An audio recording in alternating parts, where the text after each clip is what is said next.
Hey, what's up? This is Ricardo at Parts People, and in this video, we'll outline the steps for completing a part replacement on your Dell PC. Visit our website and use this coupon for a 5% off discount.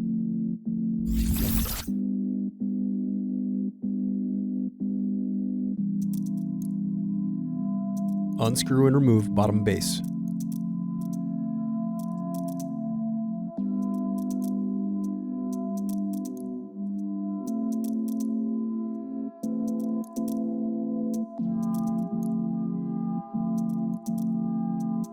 Now unscrew and disconnect battery.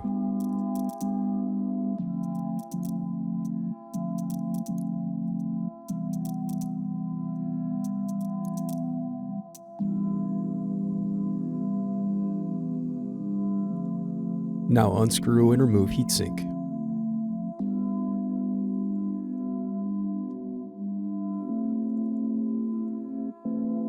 Thanks for watching. Don't forget to like and subscribe if you enjoyed this video.